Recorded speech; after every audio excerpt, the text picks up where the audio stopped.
Je suis né à Bourg-en-Bresse, à la laiterie des Crêts. Je suis actuellement président d'un bureau d'études qui s'appelle l'Atelier Audiovisuel. On est donc bureau d'études audiovisuel et scénographe. J'ai toujours été passionné de musique et la musique m'a amené très tôt, adolescent, à m'intéresser à la technologie parce que j'étais pas musicien. Et donc tout naturellement, je me suis orienté sur la sonorisation, la scène, l'éclairage scénique et l'organisation de spectacles. Très rapidement ensuite, j'ai intégré un grand groupe Alcatel pour travailler dans les courants faibles à Bourg-en-Bresse. Et ensuite, l'AGLCR à l'époque, qui est AGLCA maintenant, avait créé un service audiovisuel. Et ce qui m'a passionné, c'est de pouvoir mettre à disposition des associations les mêmes outils audiovisuels que les entreprises, que la technologie soit au service d'un projet, de pouvoir permettre aux gens de se comprendre, de se regarder, d'échanger. Et ensuite, j'ai été recruté par un grand groupe audiovisuel qui m'a confié le développement d'une agence à Nantes. Ce groupe avait pour but de développer du gros événementiel et puis de l'intégration audiovisuelle dans des stades, dans les salles de spectacle. Puis ensuite, ce groupe m'a confié la direction nationale de 15 agences sur cette partie de vente ingénierie.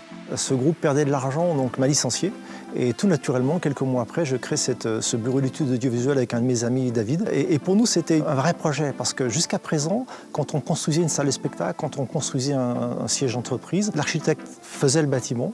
Ensuite, il y a des équipes qui concevaient l'aménagement intérieur, mais il n'y avait pas de bureau d'études audiovisuelles. L'espace n'était pas pensé globalement. Et pour nous, il fallait dans un même geste concevoir l'espace, le mobilier et la technologie pour effectivement faire en sorte que les salles correspondent aux usages auxquels elles étaient destinées. Et surtout les penser avec les futurs utilisateurs. Alors aujourd'hui, on fait à peu près 40% de notre chiffre sur les sièges sociaux, donc ça va de petits équipements jusqu'à ce que très gros sièges sociaux. On en fait un actuellement de 10 000 personnes, donc c'est à peu près 5 ans de travail pour nous. Ensuite, on fait plus de 20% de notre activité sur le sport, et là en sport, on est devenu le plus gros bureau d'études en France. Et là, merci Equinox, parce qu'à partir d'Equinox, on est rentré vraiment dans ce qu'était ce sport-là, à quoi pouvait servir le son, à quoi pouvait servir l'image et à quoi pouvait servir l'éclairage. C'est pas juste des équipements techniques, mais ils sont là pour la ferveur et l'ambiance. Et dans les grands stades, je vais citer Groupama Stadium à Lyon, le stade de Bordeaux, le Paris La Défense Arena. Mais je ne vais pas oublier le stade de Verchères, pour qui on a travaillé sur les 2 écrans de 30 mètres carrés. Dans les arénas, Equinox a été fondateur, mais c'est aussi celle de Caen, celle de Saint-Chamond, celle de Strasbourg. Et on est présent